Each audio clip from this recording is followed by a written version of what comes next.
Hi, I'm Eric Philpott. I'm the writer and director on Dresden 1957. A couple of weeks back, we completed our first successful crowdfunding campaign for this film, and we are truly grateful to everyone who contributed. But there was some unfinished business that I wanted to talk about in this video. Everybody who contributed was invited in one way or the other to dedicate their contribution to someone's memory that was important to them. Now, of course, the memory that we're all honoring is the memory of the 6 men who died in Dresden. I'm not sure I found all the messages, so I very much apologize if I did not give a specific shout out and dedication. So I'm going to give you a couple of them now. Jason Tenter, who contributed quite early on, his father actually died this past year, so this is a fairly recent loss for Jason.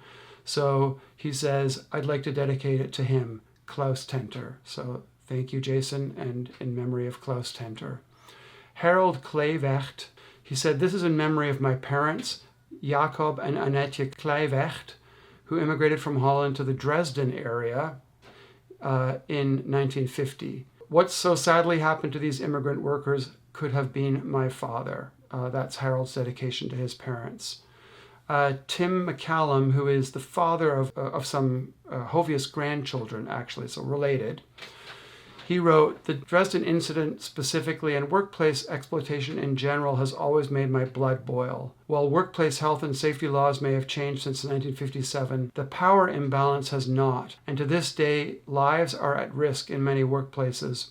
We've had a tremendous amount of support from Dutch Canadians, and that's very understandable. This is the story of Dutch immigration. But I think there's another whole category of people to whom this story really matters, and that's people concerned with issues of workplace safety or people who've experienced workplace tragedies themselves within their family or on a job site. So I really want to call that out, that this is a very important audience or topic in this film. So I want to acknowledge that, and thank you, Tim, for pointing it out in your message. And finally, I got a very enjoyable message from a former student who chose to be anonymous, so initials RI.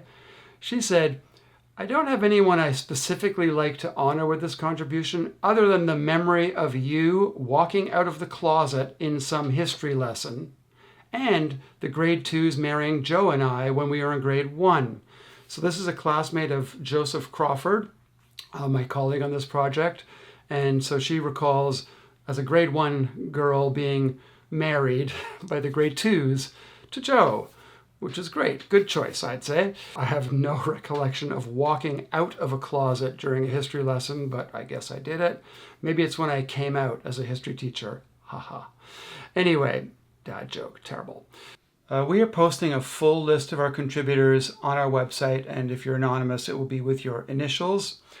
I'll include with that post who your contribution is dedicated to. So if I've missed a dedication that you've already shared with us, I apologize. Or if you'd like to add a dedication, please let me know and we'll add that onto the list so it's noted beside your name or beside your initials. And if anyone has missed the opportunity who wanted to contribute, and I know there are some people who wanted to, please reach out to me directly on the website using the contact page, and I'll let you know what your options are to support this project. We certainly still do need the support. There's a tremendous distance to go still.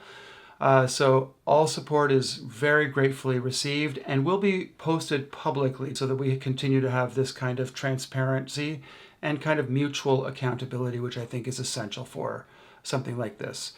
And finally, on that note of accountability, that includes us continuing to provide updates on the project. Our next update will be actually this weekend. We'll be in Nova Scotia. Joe and I will be filming 4 interviews. It's very exciting, and I'll save that for updates then. And then through the summer, we'll continue to keep you posted on our work and our progress. And you can continue to share feedback or anything else or ideas that you'd like to share with us. Thank you so much. Appreciate your support.